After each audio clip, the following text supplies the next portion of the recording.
X-Men 97 episode 6 did not disappoint. We're gonna break it down, talk about it. Hit that intro. You are watching the Fan Club. You're watching the Fan Club. And you're watching the Fan Club. Do you know what time it is? And you know what time it is. It's time for the Fan Club. Let's go. Hey! I can't do this on my own, cause you know things ain't always sweet when you out here in these streets. But my morpher when it morph, I made a fake. What is going on, everybody? Welcome to the Fan Club. It is your boy Dan Brosnan in the building. What a crazy journey this season of X-Men has been. X-Men 97 is a masterpiece, and episode 6 did not disappoint. It picks up from where Storm's story left off at the end of episode 4, but also talks about what happened in episode 5 at the end. It's just freaking crazy. If you watched episode 5, you probably needed some tissues. It was insane. Gambit and Magneto got destroyed, and it was a really sad moment for X-Men fans.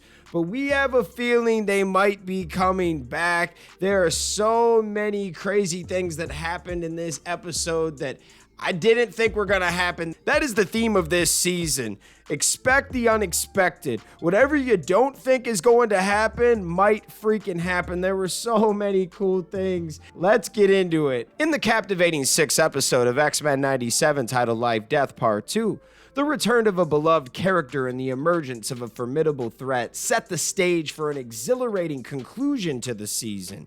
As the episode opens, the Kree and Shi'ar forces engage in a fierce battle.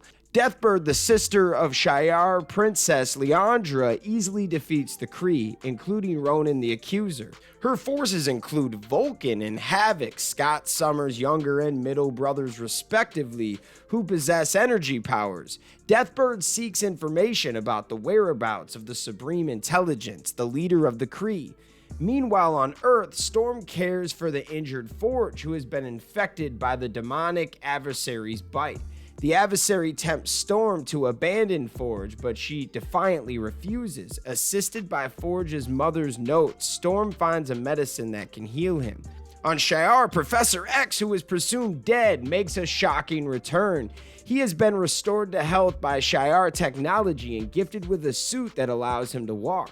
Charles reveals his plans to marry Lilandra, but Deathbird opposes the union, demanding that he erase his memories of Earth. Deathbird basically wants Professor X to show his alliance with the Shi'ar people and says, hey, if you want to be one of us, then you're going to need to forget about Earth. You're going to need to forget about the X-Men. And he really doesn't want to do it, but for his girl, he says he would, right? During the ceremony, Charles is tested by Deathbird's challenge. He initially hesitates to forget about the X-Men, but Deathbird's actions prompt him to use his psychic powers to teach the Shi'ar Council about coexistence. However, a tragic vision interrupts the lesson. The globe in his psychic classroom ignites, and students transform into skeletons. A giant figure of Gambit appears, also turning into a skeleton.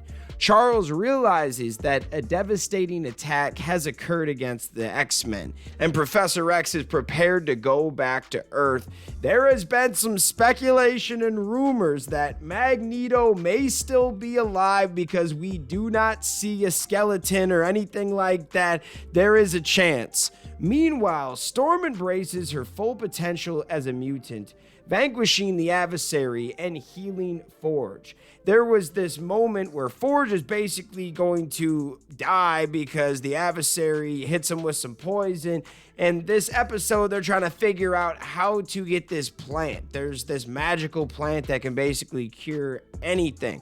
Well, Storm is on her own and she has no powers, and now she has to go into a really tight space. And if you watch X-Men, you know that she's claustrophobic. She hates going into small spaces. Well, she does this for Forge. And even though Forge got rid of the adversary, there was a really cool moment where he busts out this book and it almost looked like some Doctor Strange stuff, but he takes care of the adversary. He comes back when Storm is in the cave and she's really scared. She's self-loathing again. The adversary pops up, but he pushes her.